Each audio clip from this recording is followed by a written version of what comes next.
Diet soda is the devil. Let's talk about it.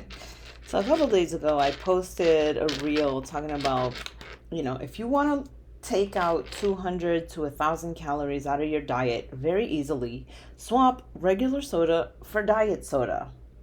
The taste won't be the same, but fuck it, you're still drinking soda and whatever. And I got this hateful little angry troll of a DM that was like, diet soda still isn't good for you. Why are you telling people to do unhealthy things? And I want to give a little bit of context and I want to give a little bit of, um, no, I just want to tell my position here. Because quite frankly, talking in absolutes and the fear mongering with food, it just fucking rubs me the wrong way. Hi, I'm Andy. This is Mindset Matters More, and that is exactly what we're going to get into today. It's about mindset. It's about the way that we view food as black and white, good and bad, this and that. People avoiding carbs because they make you fat. Fat makes you fat. Sugar makes you fat. It's like, how do you navigate eating if everything is fucking bad for you? Fat is bad, carbs are bad. Okay, so you're relegated to eating protein with no fat in it. So you're just having dry pieces of ground chicken and nothing else, no seasoning, no sodium, no nothing. Yeah, it grinds my fucking gears. So I want to get into this and we're about to. So let's talk for a second because I think that there is a misconception about alternative sugars to begin with. So, studies that I have seen, and you know who's really good for this? A guy named Lane Norton, that he has talked about several times, and he's like a researcher person. Like, he is very scientific. Admittedly, I'm not a scientific person, but I do rely on people who do study and who research these studies and people who went to school for this shit. So I'm not spitting anything out of my ass. Like, I trust this person implicitly and explicitly because, they are the ones who put in the work here. And studies have shown that alternative sugars, in order to be bad for you, carcinogenic, you'd have to have some ridiculous amount every day for the next 30 years.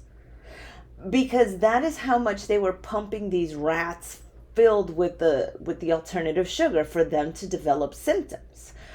So it's not like you having a soda is gonna give you fucking cancer. It's not like having a teaspoon of alternative sugar is gonna fucking kill you. Okay? Now, we're not talking about food sensitivities, we're not talking about allergies. We're talking about these being quote unquote bad for you. Okay? So, you're having one soda a day, it's not gonna fucking kill you. Now, if you're trying to figure out how to lose weight, and we're talking about purely losing fat, we're not talking about building muscle, we're not talking about, we're talking about purely losing fat from your body. We're talking about calorie reduction.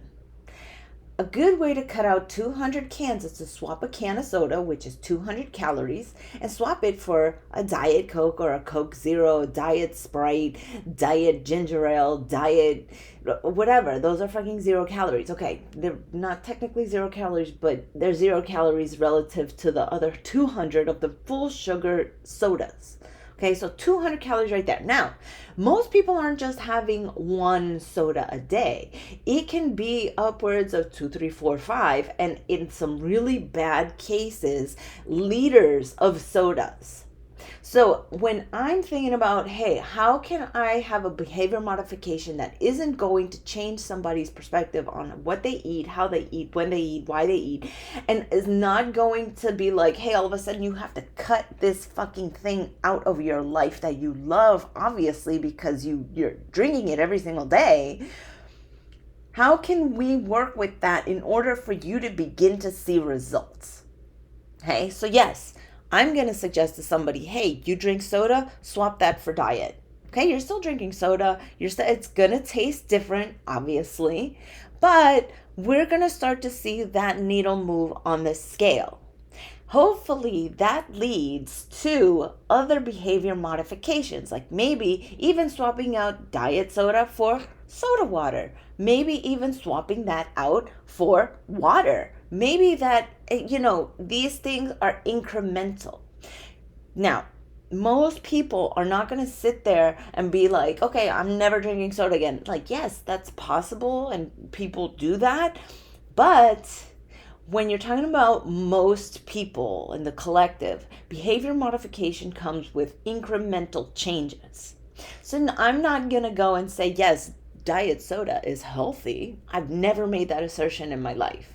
Yet when you're trying to lose fat because you're trying to change the shape of your body, when you're trying to reduce the caloric intake, yes, make a swap. Now, there are other swaps out there that you can do, like instead of doing regular sugar, use the 0-calorie sugar.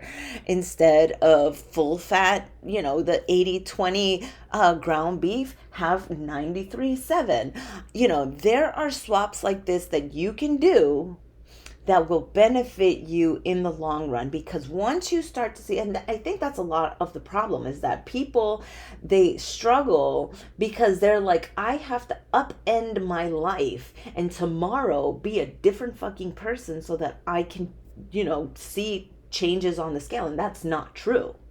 You don't have to kill yourself in the gym and starve yourself in the kitchen in order to be able to see results.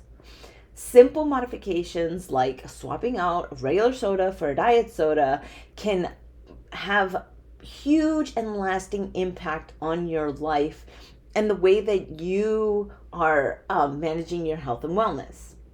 Again, not saying it's healthy. What I'm saying is that behavior modification comes in incremental changes. And so yes, if the first step that you're going to do is change from regular soda to diet soda, let's fucking do it. Okay? The other thing you can do, instead of full fat yogurt, do low fat yogurt or no fat yogurt. Same thing with cheese, regular cheese to low fat cheese or no fat cheese. You don't have to take out the foods that you love.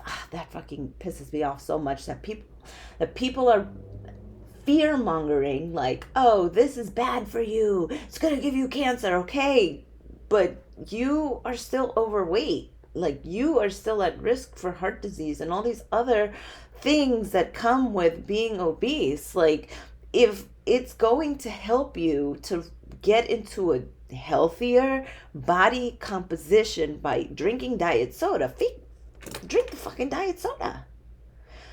So that was what I was thinking. Okay, in no way was I trying to insinuate that diet soda was healthy, but I have to basically fucking say it out loud explicitly because people on the internet have no idea of context. So here we are. Now, if this is all sounding like craziness to you, I'm here to help. Shoot me a DM on Instagram, Coach_Andy_Hoffer, HOFFER. That is me. Okay. I want to help people get to their goals, but understand that you do not have to kill yourself. If you ask any of my clients, most of them struggle to eat the amount of food that I give them because they're like, holy crap, that is a lot of food, and they still lose weight. You know why? Because we're doing it the smart way. We're doing things like swapping soda for diet soda. We're doing things like swapping full fat for no fat. Doing things like that will help you to reach your goals, and they will help you to start to see results. And that is what is going to keep you motivated. Once you're actually seeing results and seeing that it can work for you, that to me, that's the magic. That's the money right there. Okay, guys? My name is Andy, and I love you guys. Bye.